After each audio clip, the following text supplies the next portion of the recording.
નમસ્કાર દર્શક મિત્રો, આપ નિહાળી રહ્યા છો એસ લાઈવ ન્યૂઝ બુલેટિન। જોઈએ આજના મુખ્ય સમાચાર।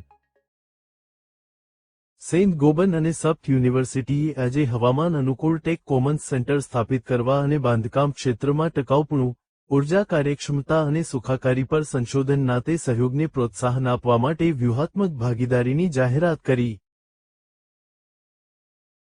આ સહયોગ હળવા અને ટકાઉ બાંધકામમાં સેન્ટરની કુશળતા અને શિક્ષણ અને સંશોધનમાં કના નેતૃત્વને એકસાથે લાવે છે, જે આર્કિટેક્ચર, ડિઝાઇન, બાંધકામ અને શહેરી વિકાસના ક્ષેત્રોમાં પ્રત્યક્ષ શિક્ષણ તથા વાસ્તવિક દુનિયાની સમસ્યાઓના ઉકેલ દ્વારા શિક્ષણ જગત અને ઉદ્યોગ જગત વચ્ચે મજબૂત સેતુનું નિર્માણ કરે છે।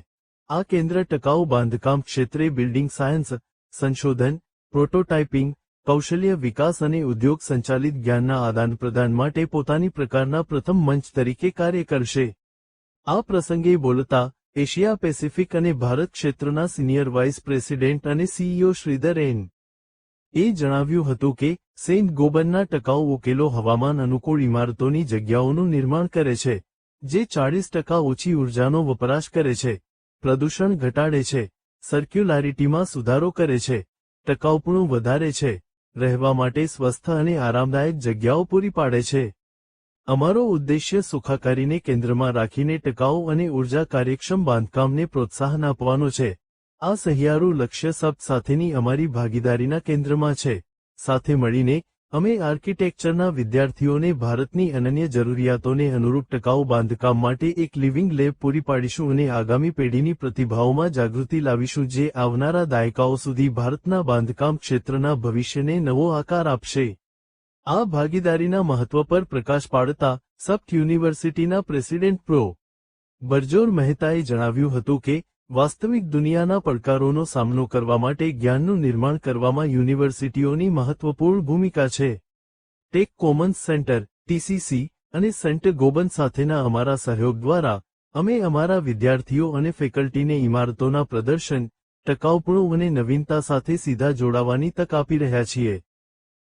और सेंट गोबेन के बीच में हो रहा है, जिसका एक ही उद्देश्य है कि किस जो टेक्नोलॉजी अपने देश के लिए अच्छा है, कंस्ट्रक्शन जब बिल्डिंग बनाते हैं उस बिल्डिंग को कैसे एनर्जी इफिशिएंट बनाएं, कैसे उसकी जो पॉल्यूशन, जो नॉइज पोल्यूशन है, ये सब जो चीज़ें हमें ज़रूरत है हमारे सेहत के लिए अच्छी चीज़ें हैं, ये सब चीज़ें हम कोलैबोरेट करेंगे, स्टूडेंट्स को समझाएंगे, स्टूडेंट्स उनके साथ में लैब में उनकी हैंड्स ऑन एक्सपीरियंस लेंगे और उस तरीके से हम लोग इस पूरे अवेयरनेस क्रिएट करेंगे और प्रैक्टिस भी उसका ज़्यादा होगा, क्योंकि जब कॉलेज में जब हैंड्स ऑन लैब मिल जाता है उसका एक सबसे बड़ा फ़ायदा ये है कि वो प्रैक्टिकल एक्सपीरियंस मिलता है कोई भी चीज़ों का। 60 વર્ષથી વધારે અમે અહીંયા છીએ। અમે architecture, urban planning, engineering, design અને અર્બન મેનેજમેન્ટ અને રિયલ એસ્ટેટમાં ભણાવીએ છીએ। અમારા સ્ટુડન્ટ્સ અત્યારે અબાઉટ 12,000 જેટલા છે। આખા દેશમાં નહીં, ઇન્ડિયામાં તો છે જ, પણ આખી દુનિયામાં ફરેલા છે। અને આ અમે જે ભણાવીએ છીએ એ સૌથી એટલું અગત્યનું છે કે જે 40%થી વધારે જે એનર્જી વપરાય છે આ દેશમાં બિલ્ડિંગોમાંથી વપરાય છે। અને એ જો 40% જે એનર્જી વપરાય છે એને અમે સારા એફિશિયન્ટ બિલ્ડિંગો બનાવીએ, ડિઝાઇન કરવાનું શીખવાડીએ, કન્સ્ટ્રક્ટ કરવાનું શીખવાડીએ તો એ દેશ માટે બહુ જ અગત્યનું છે।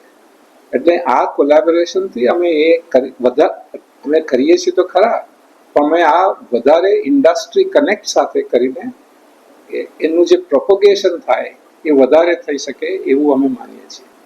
આ જે બિલ્ડિંગ બનશે એ અમે બધા પ્રિન્સિપલો, સસ્ટેનેબલ પ્રિન્સિપલ્સમાં વાપરીશું।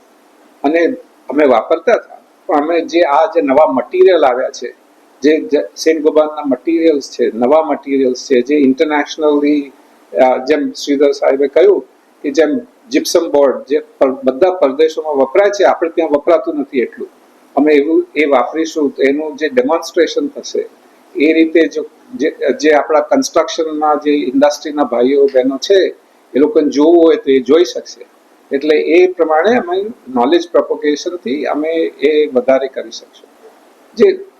જે આ બિલ્ડિંગ છે એમાં ઘણી બધી વસ્તુઓ વપરાશે, ઘણા બધા મટીરિયલ્સ વપરાશે અને બિલ્ડિંગ તો છે પણ એમાં જે રિસર્ચ થશે, એમાં જે કામ થશે કે આપણે કાર્બન ફ્રી કેવી રીતના કરી શકાય, કેવી રીતે વધારી શકીએ, એમાં અમારો રિસર્ચ સ્ટ્રીમ વધશે અને એ અમારા સ્ટુડન્ટ્સ બહાર જશે ત્યારે એ લોકોની પ્રેક્ટિસમાં એ વાપરી શકશે. અકના 4 કેન્દ્રો building science and climate resilience, urban intelligence and digital twins, computational design and visualisation અને કોમ્યુનિકેશન્સ એન્ડ મીડિયા તેમના સહિયારા પ્લાન્ટ સાથે શૈક્ષણિક સંશોધનને વ્યાવસાયિક પદ્ધતિઓની નજીક લાવશે અને ટકાઉ બાંધકામ ક્ષેત્રને આગળ ધપાવશે. ભારતને હળવા અને ટકાઉ બાંધકામ જરૂર શા માટે છે? જેમ જેમ ભારત વિકસિત ભારત તરફ આગળ વધી રહ્યું છે, દરેક ઇમારતે આશ્રય પૂરો પાડવા કરતાં વધુ કરવું જોઈએ. તેણે ઉર્જાનો વપરાશ ઘટાડવો જોઈએ અને ઉર્જાની સુરક્ષા, પ્રદૂષણ ઘટાડવા અને સુખાકારી વધારવાની રાષ્ટ્રની તાકીદની જરૂરિયાતમાં ફાળો આપવો જોઈએ. સેન્ટ ગોબન ખાતે અમે અમારા મેડ ઇન ઇન્ડિયા ટકાઉ ઉકેલો દ્વારા આ દૃષ્ટિકોણને સમર્થન આપીએ છીએ, જે ઇમારતોની એવી જગ્યાઓનું નિર્માણ કરે છે જે હવામાન અનુકૂળ, વધુ ઉર્જા કાર્યક્ષમ, સુરક્ષિત, ટકાઉ અને આરામદાયક હોય. આ નવીન ઉકેલો થર્મલ કમ્ફર્ટ, કુદરતી ડેલાઇટિંગ, એકોસ્ટિક્સ, ઘરની અંદરની હવાની ગુણવત્તા અને અગ્નિ સુરક્ષામાં વધારો કરે છે. તેના લાભો માત્ર બાંધકામ ક્ષેત્ર પૂરતા જ સીમિત નથી. ઉર્જાનો વપરાશ ઘટાડીને આપણે આયાતી ઇંધણ પરની નિર્ભરતા અને સંચાલન ખર્ચમાં ઘટાડો કરી શકીએ છીએ. અમે એવા વાતાવરણનું નિર્માણ કરવામાં મદદ કરીએ છીએ જે કાર્યસ્થળો પર ઉત્પાદકતા, શાળાઓમાં શિક્ષણના પરિણામો, આરોગ્ય સંભાળમાં દર્દીઓના સાજા થવાની પ્રક્રિયા અને રહેઠાણોમાં જીવનની એકંદરે ગુણવત્તામાં સુધારો લાવે છે.